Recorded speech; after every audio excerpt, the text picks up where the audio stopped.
Wait a minute, that body looking good and it's sitting different. These other females in the building, that they keep their distance. I'm just trying to take you home, clean you up like dirty dishes. Hey, hey. What's up, YouTube? It's your girl, Nurse Neek, and I'm back with another video. I would like to thank you guys for watching and subscribing and commenting on my videos. I'm loving the interaction. I'm loving the feedback, and I truly appreciate all the love and support. For anybody who is new to my channel, my name is Onika, and this is my platform that I am using to document my nursing journey.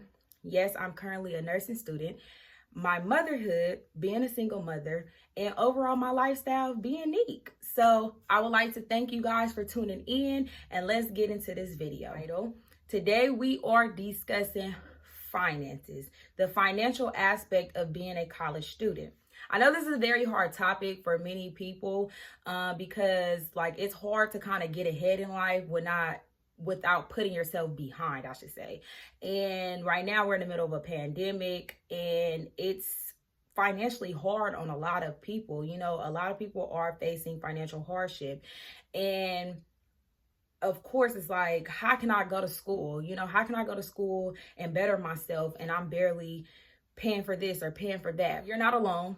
Like I said, I'm a single mom, so I'm taking care of my daughter 110%, 25/8, and it's solely all my responsibility taking care of her. So I understand what it is of, you know, providing and having a dependent and feeding that person every day and taking care of these kids is growing, shoes, clothes, and everything else.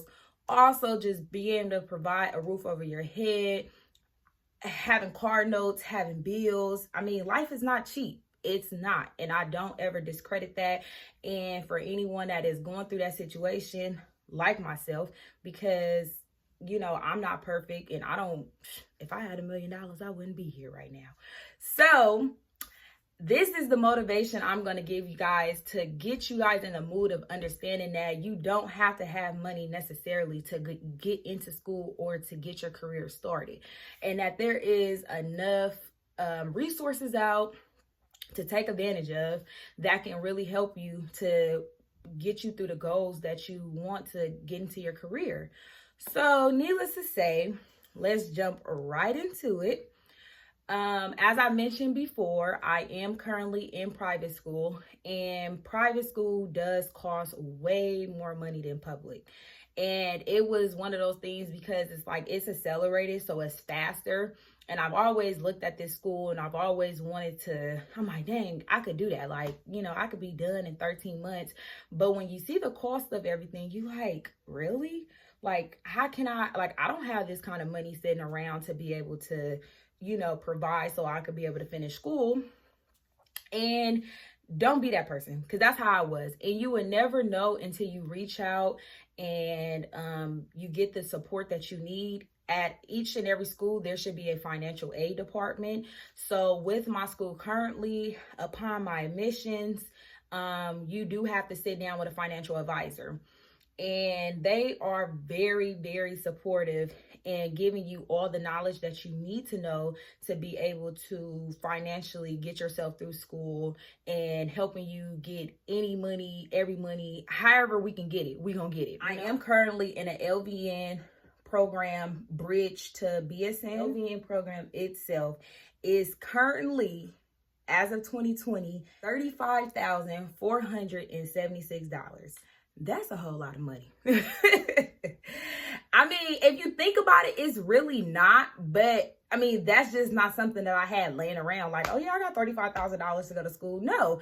So I went to the financial aid office at my school, and they first off, they go through to see if you even qualify for a Pell Grant through financial aid, which the Pell Grant, you do not have to pay back at all. So from the $35,000, they were able to, the Pell Grant for the entire year of the program, the 13 months, it was able to adjust my rate down to $17,000. I don't know the exact number on hand, but it's 17 something. So that's a big difference. The financial aid paid for really a bulk of my program. So going from 35 to 17, I was like, oh yeah, like that's doable. Like I was very appreciative of that because I mean, any little extra free money I can get that I don't have to come out the pocket for, why not take advantage of it? So the 17,000 is left. That's my responsibility. So there are multiple plans you can set up however you want to do it. Personally, I set up the plan where I take out a loan of $10,000, and the 10,000 the guidelines for the loan for the 10,000, I have 10 years to pay off $10,000. So I'm actually in the process right now of finishing signing on my loan.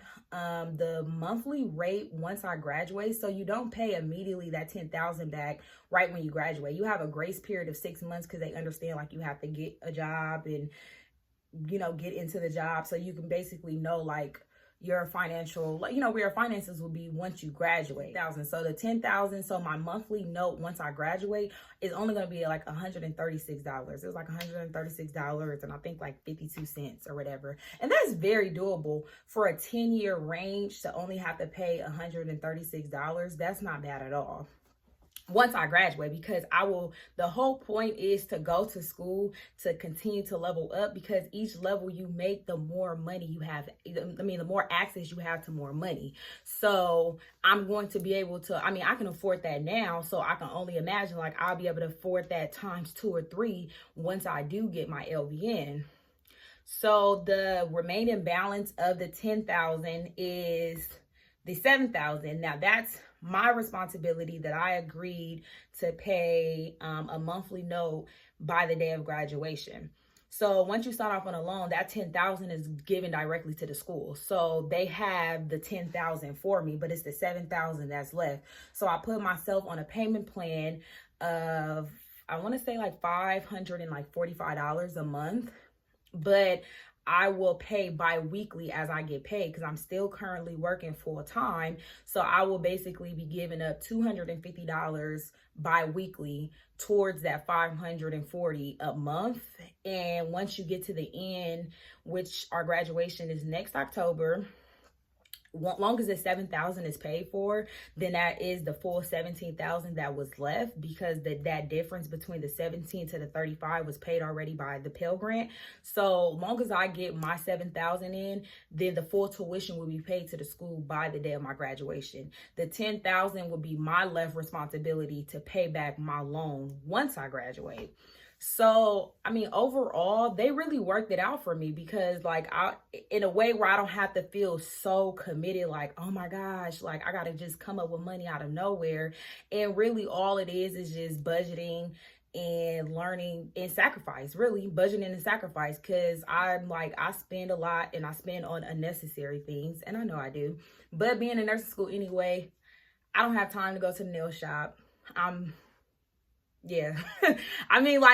not getting my rhinestones and all that. So that's extra free money, not eating out a lot, not going out a lot. I don't have the time anyway, because I'm always studying. So it's like really all the extra money that I am preserving at this point, I'm just putting it into my tuition. And the faster you pay it off, the better, because it's not held over your head. Like, okay, I still have to pay X, Y, and Z. Like, it's all paid off. So that's where I am financially with my goal. Like, as much as I can pay to contribute towards that 7,000 that I owe my school, then I could just, like, it could be out of my hair. And then once I get the job, once I graduate, then of course I wouldn't even need 10 years to pay off $10,000. That 35,000 does include everything, as far as the scrubs, the ID, the books, everything you need to get through the program. Actually, this past week, our school gave us a nice like tote bag, and it was filled with like a bunch of goodies, like pharmacology books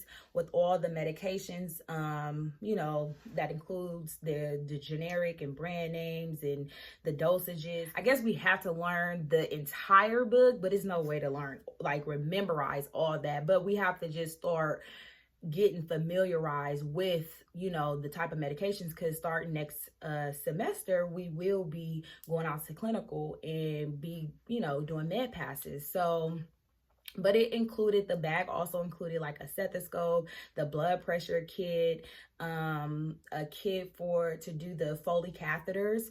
So it was like a lot of good, but that all those things were included in our tuition. So it's not like, you know, you're paying that $35,000 and then you're left to still buy other stuff. And also the tuition also includes a computer. So I was able to get an extra computer out of it too. The traditional BSN program at my school is 2 years. So that's still in a way faster than I guess the track you would go, like how I started going from like community college and then now I'm in private, but you're supposed to go like community college to a 4-year university or just straight to a 4-year university and do the full 4 years. So this program is solely just 2 years for the traditional BSN program. So it is 2 years. It is 120 weeks with 8 semesters. So yes, the BSN program is 120 weeks, 8 semesters. The reason why I did not just go straight into that is because the total of that program is $135,723. I'm like, that's a house and maybe a car. That's a house and a car at this point. Well, a down deposit on a house. But I was like, no, like 100. If you do it traditionally at a 4-year college, you're going to come out paying less than that. If you do it also community college to a 4-year, it's going to be even cheaper than that. And that's the reason why I did agree to do the 2 years first to transfer to public, because it was way cheaper. However, the process takes longer and I was just feeling like it was taking too long. And I'm like, okay, year after year and I'm still not where I want to be. So that's why I went private, because I just want to get it done. It's a lot. So I chose to do the LVN because the LVN for me works because it's only, like I was saying, the $10,000 that I owe once I graduate, because that's all it is. Once I graduate, I will only owe $10,000 because I'm going to pay the $7,000 by the day of graduation. So that's right there way cheaper. So I would have only $10,000 left to pay off from the LVN program. However, my school does offer the LVN to BSN Bridge now. So that's the program that I'm doing. So you do the first 13 months in the LVN program, then you bridge over to the BSN program. And that by far was a bit more cheaper. Is at $97,041. So it's still pricey, but it is cheaper than the actual BSN program. If you are a graduate and alumni of their VN program, which is the program I'm in, they also give you an additional $19,000 grant. So you will subtract that $19,000 grant from that $97,000, and that will roughly put you almost like at the high, maybe 70s. I have to go straight into the BSN program once I graduate if I want to take time and go work a little bit, which that is my plan right now, because I want to be able to go into my BSN program with like everything from my VN done. Like I would like to just knock that $10,000 out and then go into the actual BSN program, and then it'll just be like that $78,000 left of my responsibilities. I know many of you guys are thinking like that is a lot still, and it is. However, the difference in the pay. So for clarity, I'm basing my numbers off of my job where I currently work, and where I work, the nurses get, even CNAs, medical assistants, phlebotomists, they are getting paid top dollar right now, okay? And this is based off of California rates. So if there's anybody that's from another state that's watching, I am speaking strictly from the Bay Area, California area.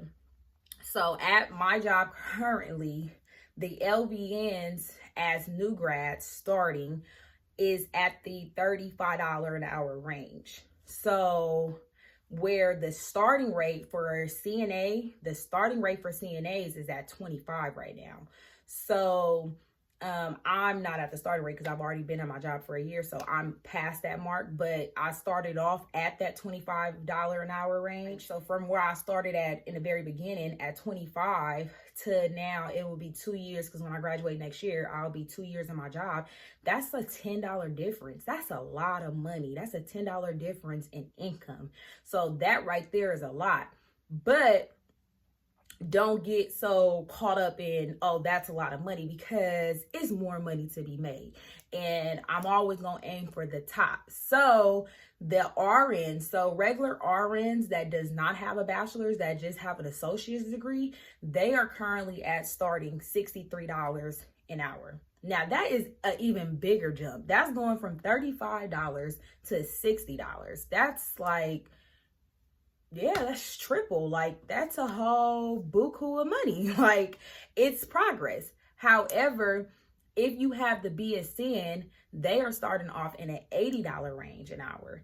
And as new grads with well, I can't say with no experience, because they say 1 year of experience, but still in the beginning phases of being a nurse, they're still making $80 an hour plus, you know? So easily, whether it's the RN or the BSN, easily you will make within your first year of nursing at my job minimum $130,000 a year. So with me being left with that little, I mean, it's not a little, it's a lot, but that $70,000, I will make that now times 2 in a year as a nurse. So once again, I go back to my basics of, it's all about sacrifice and budgeting. And once I get to that mark, then of course I have to reevaluate life. Like, you know, I'm paying student loans back. You know, I still, being a single mom, I still have all these other responsibilities. But that would just be my goal, to sit down and just start knocking off my debt. That was a lot. But this video is to just give you guys hope and to inspire you guys to know, like, you don't have to have money just sitting around. The only thing out of pocket, if you're going private, you would need is the $1,900 if you're going to do the prerequisites. If you've already taken the anatomy, physiology, microbiology, nutrition, medical terminology, if you've already taken those classes at a junior college, I highly recommend you bring those transcripts. If you're going private, bring those transcripts upon admission, because each one of those classes deduct like $1,000 off the tuition. That's like, it's a big difference, you know? So I personally, yes, I did take those classes when I was in junior college, but I graduated junior college in 2019. So my classes, I started beginning taking these classes in 2016, 2017, and 2018 to be able to graduate for 19. So I look at it more like it's a refresher for me, and there's nothing wrong with that. It's good to brushing up on old skills, because what I might have lost, you know, or forgotten from high school or junior college, I'm able to like retain that information now to make sure, like, you know, when we're in class, not to make it harder on myself. So it's like, I understand what, you know, is going on. And it's not like, oh, I took that 3 years ago, I don't remember that, you know? So that's why I personally did it. It's nothing wrong with it. So if you do have the $1,900 to do the prerequisites, I just say, just pay it just to get ahead. But if you feel like, I got it, I know anatomy, I know physiology, I know this and I know that, and I don't need that, then don't. Save the money, take it's a challenge exam. It's 100 questions, and you just have to get 75 out of 100. As long as you get 75, you pass. Like, you don't have to, they will take you out of all those all those classes, so you'll be exempted from the prereqs, and you will be exempted from the same courses that is followed in a part 2 with the first module, which is what the classes that I am in currently.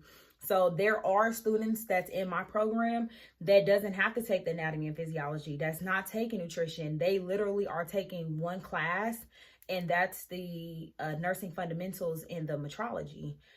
And they have clinical as well, but everybody has to do clinical because you have to gain the experience. You know? I highly suggest that's a step of, like, if you want to save some money there in that area. So even if you do want to do it like 1 year, take all those classes in 1 year at a junior college is so much affordable. I can't express that enough. Personally, when I was in junior college, I can't even recall a time that I paid for a class, honestly. Like, I have programs like EOPS. I was in an amazing program called My Sister's Keeper. I had financial aid. So pretty much everything for me at the junior college was covered, down to my parking permit monthly, the or by the semester. I don't know if it was monthly or by the semester, but that was covered. I don't even know because I didn't pay for it. Books was always covered. My tuition for my classes was covered. So nothing I ever like had to pay for out of my own pocket for school at the junior college. So if you're young, fresh out of high school, you haven't exhausted your financial aid or haven't even started your financial aid, I would say that would be the best bet. But don't take any breaks. Like, if you're going to start it, take all those classes in 1 year, get that transcript, and then you can go to private and just go straight into the program. Because the difference is when you're in public, and let's make this clear, I'm speaking for my major, which is nursing. I don't know how it is for business majors or architect major or music major. I don't know. I never even looked into any, or law, I never looked into any of those other majors. So I'm speaking directly for nursing.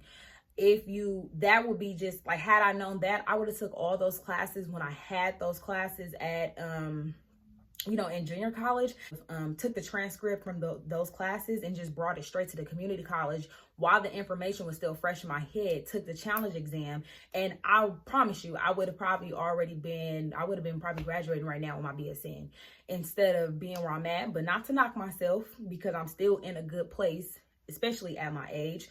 But that's just like, and this is the whole point of my channel. If I can save somebody else the time, this is what I'm here for. Because if I had somebody else to explain these things to me in depth and, give me the information like this, I could have saved myself a lot of time. So like I said, I'm speaking from my own experience, speaking from my major only.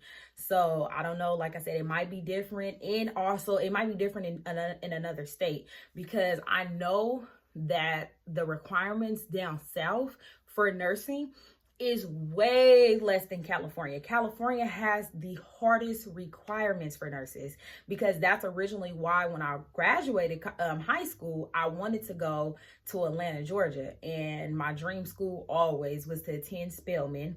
And due to finances, I wasn't able to go because it costs, it's expensive. You have to change. I'm moving from a different state, dorm rooms. And I just personally didn't want to put that financial burden on my parents, even though I know they probably would have did it and made it happen.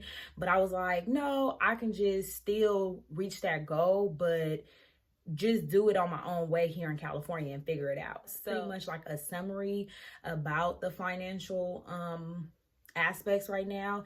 If perhaps I learn more or find out more, of course I will share that with you guys. But don't ever be afraid to apply for scholarships. I apply for scholarships all the time. Even if you don't get it, continue to apply. Do not feel discouraged and say oh, I just want to give up, because right when you feel like you want to give up, that just might be your breakthrough. So just continue to apply for scholarships. Use all your financial aid. If it's there for you, it's available, and you can get financial aid, why not use it? Look at how much they have put towards my program for this year. And it's just it's free money. It's free money. Who wouldn't want it? So just take advantage. Just take advantage of resources. Ask, even if you don't qualify for financial aid, then go to the financial aid department at your school and ask them what options do you have in this situation? Or, what can I do in this situation? They'll tell you, go check out this program and go check out this program. So I know personally, the programs I used when I was in junior college was EOPS. If you are a single parent, it's called the CARE program. I was in that for a while, and they even helped me. They used to give me meal cards. They put money on them. You can eat you know, I used to bring my kids to school with me sometimes. We used to go eat at school. They'll give you meal cards. They'll, anything you need. Like when it's Christmas time, they will buy my baby gifts. So EOPS, CARE, of course, financial aid. My Sister's Keeper at the junior college. It's a program that is designated to help African-American young girls, you know, be in a group with other young girls so we can like basically help each other and get through that journey together. You know, they helped us with everything from just learning about ourselves, self-esteem, finances, learning early, like, you know, about bank accounts and investments. And it's just a sister bond. And I truly admire that program. And it was really a good experience for me. And now, like, I was able, those girls I was in the program with, now, like, we still call each other sister. We're still, you know, in contact with each other. We help, we support each other.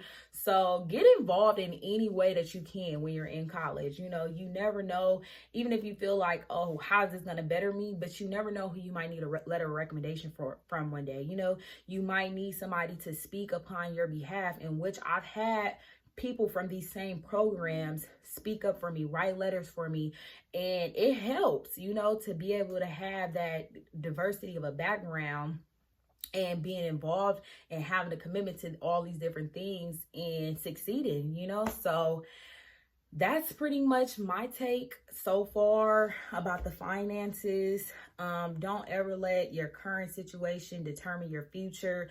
Is literally all in an investment. If you keep that mind frame, you'll get much further in life. Keep that mind frame. You're investing in yourself. If you don't, who will? So keep investing in yourself. And even if right now you like watching this video like, she crazy, I still can't afford that. Well, then just find something else that makes you happy, or find something else that give you motivation or passion and invest in that. But always do something good for yourself. You deserve it. That I want to start each week, I want to give a tip of the day. Each week I'm gonna give a tip of the day, and this week the tip of the day is going to be mind the business that pays you. Okay, guys, well, thank you so much for tuning in with me and talking all this good talk about finances. And I wish you guys all the best if you're even thinking about right now starting your journey in life with school, or even like getting inspired to become a nurse or anything. I am very proud of you all. And take what you can from this, even if it's just the littlest thing. Take what you can and run with it, and never give up on yourself. I'll see you guys next week. Ain't nobody close to me. Baby girl, I'm tryna feel energy. Girl, I can fix you up, don't you run from me. Girl, we can speed it up while we move to the beat. Hey.